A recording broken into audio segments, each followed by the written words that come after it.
Good morning दोस्तों। तो आज हम चलते हैं माता श्रृंगी के आश्रम, सप्तश्रृंगी के आश्रम, जहाँ पर 7 पहाड़ियों की देखरेख माता अपने महल से करती हैं। और कहते हैं कि यहीं पर माता दुर्गा ने महिषासुर नामक राक्षस का वध किया था।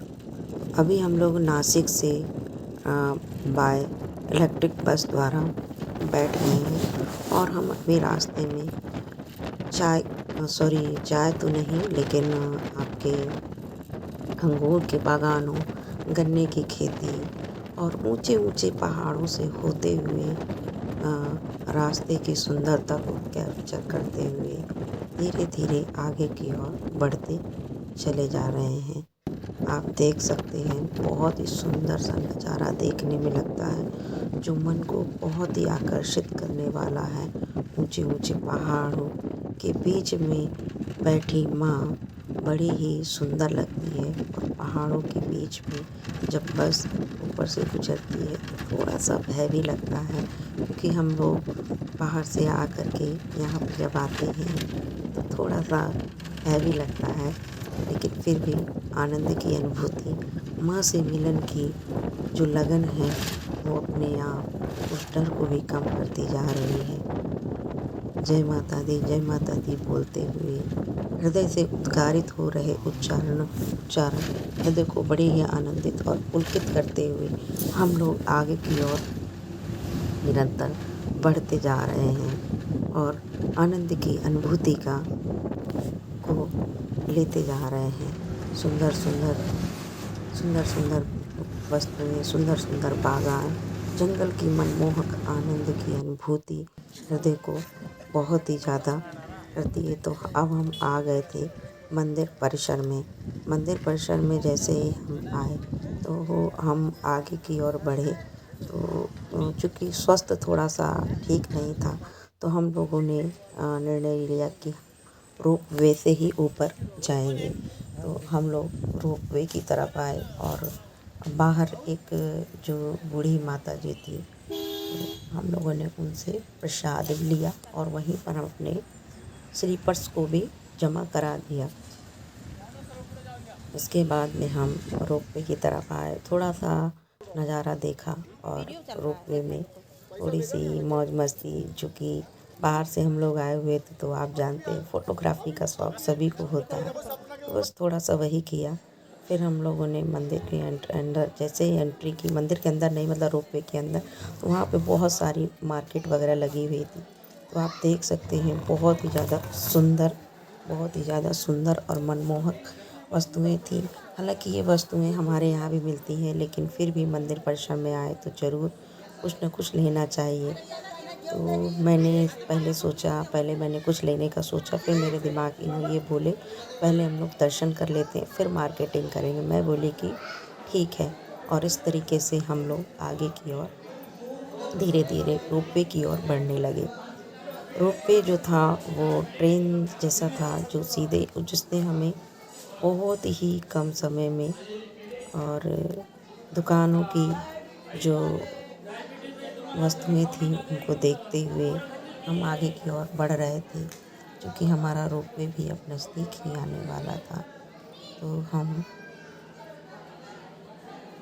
दुकानों की सुंदरता को भी लिए चल रहे थे और सुंदर वस्तुएं, सुंदर चीज़ें जो बच्चों को आकर्षित करती थी। क्योंकि मेरा एक छोटा सा बाबू भी था मेरे साथ में, मेरा बेटा, जो बहुत ज़्यादा एक्साइटेड था और बहुत ही ज़्यादा खुश भी था। शायद उसको भी माँ से मिलने की बहुत ज़्यादा जिज्ञासा थी। बोल रहा था मम्मी अभी कितनी देर में आएगा। और हम लोग पहुँच गए थे रोपवे के पास। हम लोगों ने थोड़ा सा 2 सीढ़ियों की चढ़ाई की और तुरंत ट्रेन आ गया। 2 मिनट का इंतज़ार किया और ट्रेन आया और हम उसमें बैठ गए। हालांकि ये मेरे लिए पहला वो था। मैं कभी भी जिस भी मंदिर या उसमें जाती हूँ तो मेरा उद्देश्य यही रहता है कि आई हूँ कि कदम से कदम बढ़ाकर माँ की सीढ़ियों को चढ़ूँ और अपनी श्रद्धा को बढ़ाऊँ। लेकिन स्वास्थ्य थोड़ा सा अस्वस्थ होने के कारण मुझे रोपवे से ही चढ़ना पड़ा। और मैं बार बार प्रार्थना कर रही थी, माँ मैं आई हूँ, अब मेरा स्वास्थ्य अच्छा नहीं है, इसी वजह से मैं आ रही हूँ, वरना मैं सीढ़ियों से ही आती, मुझे क्षमा करना। ऐसे भाव मेरे मन में आ रहे थे, क्योंकि कहते हैं कि देव स्थान को जाइए। तो जब हम पैदल चलते हैं और माँ के पास में, माँ के जब द्वारे पे पहुँच पर अर्ज़ लगाते हैं, तो उसकी एक अनुभूति अलग ही होती है। तो आप देख रहे हैं इस तरीके से रोपवे बस एक जा रही थी और दूसरी का हम लोग आने का इंतज़ार कर रहे थे। बस वो भी आ ही गई और आने के बाद में हम लोग उस पर तत्काल रूप से बैठ गए। बैठने के बाद से हमने वहाँ का कुछ नज़ारा भी कैप्चर करने का प्रयास किया। इस तरीके से यात्री उतरे और हम लोगों का चढ़ना शुरुआत हुआ।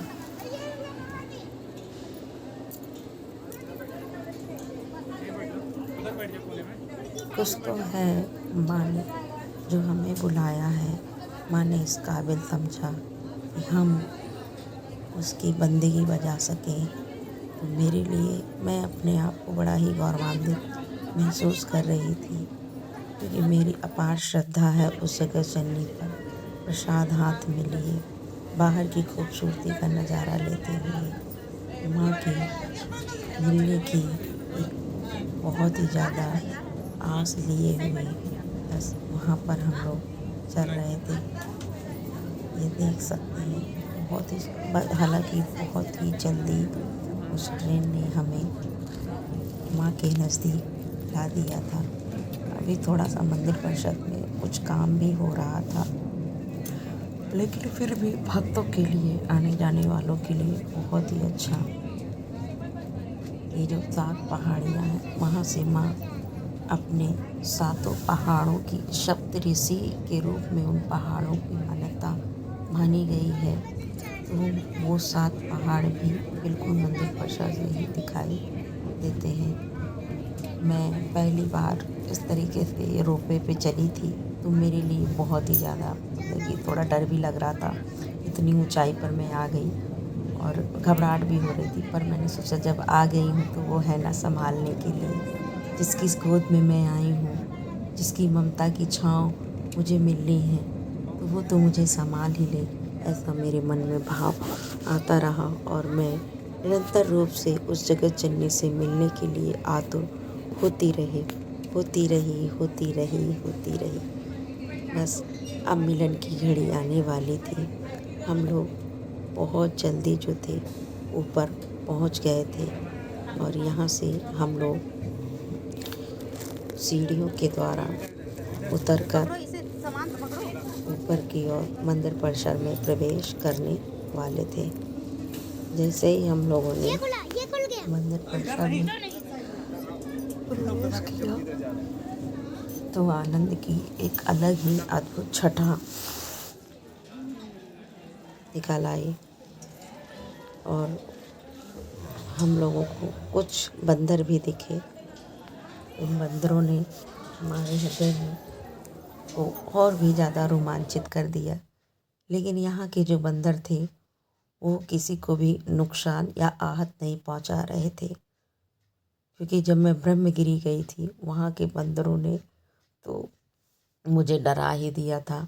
इनफैक्ट मेरे आंसू भी आ गए थे, मैं रोने भी लगी थी, क्योंकि वो बंदर मेरे पास में आकर के मेरे ऐसे मतलब कि इंक्वायरी कर रहा था कि जैसे कि मैंने कोई चीज़ छुपा रखी हो। और मैं डर गई थी और मैं सिर्फ एक ही चीज़ चिल्ला रही थी, राम राम राम राम राम। और फिर फाइनली वो बंदर मुझको छोड़ के चला गया, वरना मुझे लग रहा था आज तो दी एंड। लेकिन खैर ऐसा नहीं हुआ। शायद वो मुझे आशीर्वाद देने के लिए आया था। और तब मैंने कहा कि प्रभु आप इतनी ऊंचाई पर बैठे हो, ऊपर से आपके दूत मिलने नहीं देते। लेकिन वापस जाते समय मुझे एक भी बंदर नहीं मिला और ना ही मुझे परेशान किया। तो ये है कहीं ना कहीं उसकी श्रद्धा। मंदिर परिसर में प्रवेश करते ही वहाँ के खूबसूरत नज़ारों को कैमरे में कैद करते हुए हम मंदिर परिसर में उस जगत जननी के द्वार पे पहुँचे और जैसे ही हम वहाँ पहुँचे तो उस समय हो रहा था आरती का समय। आरती की तैयारी हो रही थी। बस श्रद्धा का भाव लिए, क्योंकि ये जो है ना आपका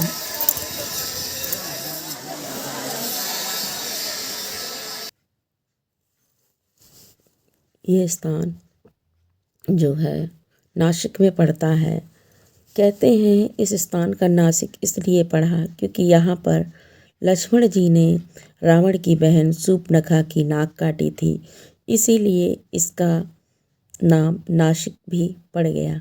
इस तरीके से बंदर बैठे हुए थे ऊपर, और वो भी कहीं न कहीं शायद माता के ही दूत थे। और हम देख रहे थे छोटा सा बच्चा माँ के मंदिर को लिए हुए छोटी छोटी चीज़ों को मैं कैच करती जा रही थी। शायद उस जगत जननी की हर एक गतिविधि, मुझे हर एक वस्तु, हर एक प्राणी में उस जगत जननी का ही दीदार करना था। और तलब जब पास किसी के पहुँच जाए तो तलब और बढ़ जाती है। निरंतर बढ़ती जा रही थी हृदय में। कुछ लोग जो थे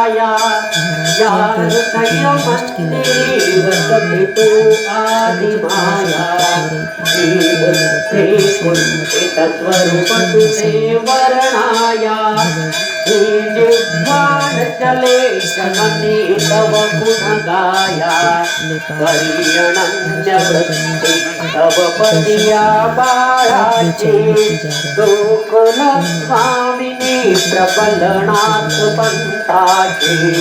जय सप्तशृङ्गवासिनी माउली अमुजे कुलस्वामिनी प्रबलनाथ पंताजे या प्रेम जलाने चरण तुझे चारियले दृढ़ निष्ठा चंदन कुंकुम उतेरे कियले सद्भाव कुसुम शमि तुलसी बिल्व करती जा रही थी। और जगत जननी का दीदार करने के लिए इतनी थी कि उसकी एक झलक मनमोहित ही किए जा रही थी। ऐसा लग रहा था जैसे वह अपने सुंदर सुंदर नेत्रों से हम सभी लोगों को ममता भरी छाँव प्रदान कर रही थी। और यहाँ पर कुछ मंत्रोच्चार भी कर रहा था। लोग पूजा करवा रहे थे। बहुत से ब्राह्मण थे जो कर्मकांड में लगे हुए थे और मंत्रों का उच्चारण कर रहे थे, जिससे मंदिर परिसर में बहुत ही खूबसूरती का माहौल बना हुआ था।